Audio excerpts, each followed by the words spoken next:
어, 13강, 카이 13강 연매출 3억을 올리거나 또는 연봉 3천을 올리는 것 NO.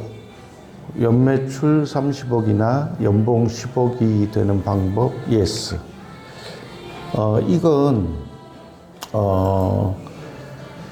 현재 자신이 일반적으로 그래요. 그 반려동물 업종을 하는 뭐 동물병원이 됐든 애견 미용실이 됐든 애견 카페가 됐든 그 매출이 연매출 3억이 넘는 경우가 흔치 않아요. 뭐 열에 한두 군데 정도가 되고 또 연봉 또한 3천, 5천을 넘는 경우가 아마 한 20% 정도밖에 안 될 거예요. 그래서 우리가 이런 말이 있죠. 어떤 걸 느꼈으면 깨달았으면 그 쇳불도 당김에 빼라. 그래서 어떤 느낌이 왔을 때는 망설이지 않고 행동에 옮겼을 때 비로소 자신이 원하는 그 답으로 가까이 가게 됩니다. 자, 2023년 한국 3조 원 시장, 뭐 4조 원이라는 얘기도 있지만 제가 봤을 때는 한 3조 좀 넘는 것 같은데 종사자가 한 5만 명 정도라고 해요. 근데 신사업 분야는 향후 10년 내로 이게 300조 원에서 10만 명, 즉 1인당 연 30억의 매출 또는 10억 이상의 연봉을 받게 돼요. 그리고 우리가 이제 얼리 어댑터라고 하죠. 처음에 미리 깨달아서 그 시장을 이제 먼저 들어가는 거죠. 그래서 얼리 어댑터 초기 참여자인 한 1000명 정도는 한 100억대를 연봉이라든가 또 매출을 올릴 수가 있는 거죠.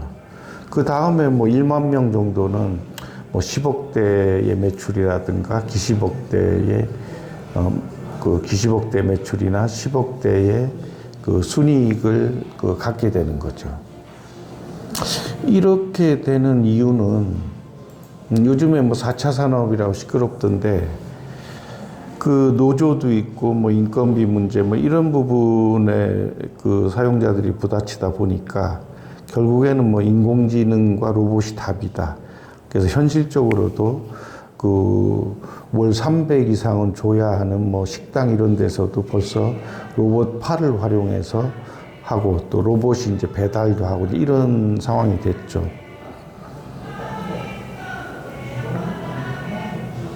그래서 신사업, 특히나 이제 반려동물 신사업은 이 그 전망이 좋은데 독특한 전문성이 없다면 입성이 불가능하겠죠.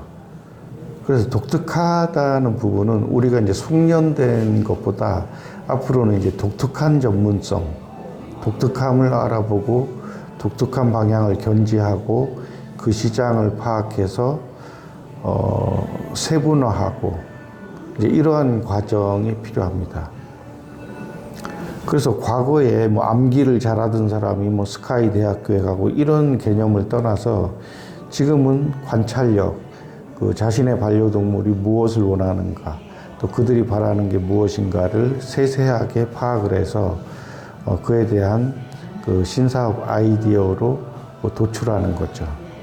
그래서 카이의 강연은 이제 그런 그 아이디어 도출에 대한 그 영감을 주는 게 목적이고 또 그런 아이디어가 떠오르지 않는다 하면 이미 카이에서 10년 전부터 만들어 놓은 아이디어가 있고 또 지속적인 업그레이드가 되고 있기 때문에 이제 거기에 대해서 또 도움을 받을 수도 있습니다. 그래서 카이 스페셜리스트 초기 1만 명은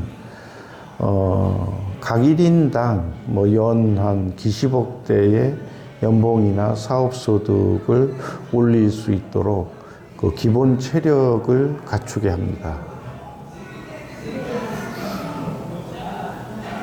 자, 오늘의 주제.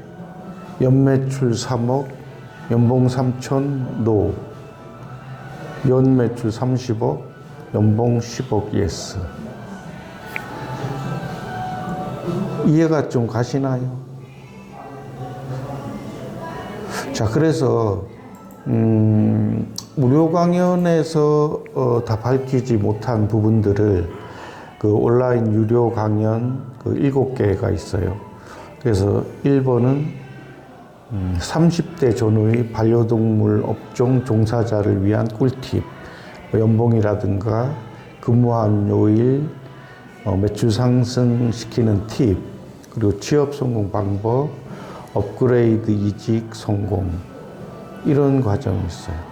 30대 전후분들이 이제 뭐 3년 이상 그 업종에 종사하고 또 가장 열심히 하려고 하는 나이대이기 때문에 이분들이 주로 이 강연을 들으리라고 생각을 해요. 물론 그 경력 3년이 안 되더라도 또 내 나이가 40, 50이라도 하지만 이제 그 나이 때는 알아듣지 못한다거나 혹은 이제 매너리즘에 빠져서 더 이상의 어떤 그 공부라든가 학습에 대해서 포기한 분들은 이 과정을 듣지 않겠죠. 그래서 이제 제가 30대 전후분들이 아마 전후의 분들이 이 강연을 많이 들으리라 생각을 합니다. 그리고 두 번째로 반려동물 업종 취업 비법. 이거는 이제 취업에 대해서만 특화시킨 건데 연봉업 시키는 이력서라든가 자기소개 작성법. 물론 요즘에 보면 자기소개서를 그 돈 받고 이렇게 만들어주는 데가 있는 것 같아요. 그래서 저도 한번 당했어요. 그 직원이 아주 화려한 스펙으로 입사를 했는데 실제 일을 하는 데 있어서는 그 스펙과는 거의 어울리지 않는 그 실행 단계에서는 그렇게 결과가 나왔어요. 그래서 제가 좀 당황했던 적이 있어요. 그래서 앞으로는 자기소개서도 다 믿어서는 안 되겠다. 이제 그런 생각을 했죠. 그래서 거꾸로 얘기하자면 자신이 자신의 이력서와 자기소개서를 적었다면 또는 도움을 받아서 했다면 그 부분에 대해서 자신의 능력을 좀 올리고 나서 입사를 하는 게 좋겠죠. 취업만 하면 뭐하나요? 바로 한두 달 하다 그만두게 된다면 의미가 없게 되겠죠. 그 세 번째로 회사 내 신사업 팀장으로 스톡 옵션 받고 3년 내로 그 평생에 벌 돈을 벌기. 또 네 번째로 동물 관리, 건강 환경, 그리고 동물병원 이용법, 이런 부분들. 동물 관리 이렇게만 해도 20년 산다. 그리고 다섯 번째, 신사업 진출 연 10% 이상 시장이 커지는 반려동물 업종이 답이다. 이거는 이제 각 회사가 여기는 이제 동물병원, 애견샵, 카페, 애견 카페도 이 안에 들어가죠. 그래서 꼭 동물병원을 한다고 해서 신사업을 못하라는 법이 없어요. 오히려 그 피드백을 바로 받을 수 있기 때문에 신사업하기에 아주 유리한 구조가 되죠. 그리고 여섯 번째로 반려동물이 반려인을 먹여 살리는 시대. 그리고 반려동물도 반려동물이 먹여 살리는 시대가 됐어요. 왜 그런지 또 이런 부분이 앞으로 상당히 확대될 텐데 또 그 부분에 대해서 그 유료 강연으로 제작해 보았습니다.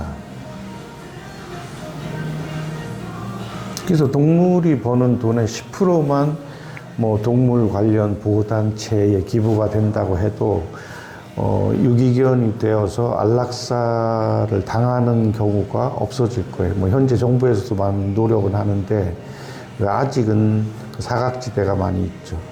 그리고 일곱 번째로 대학교 취업 담당자나 반려동물업 채용 담당자를 위한 특강.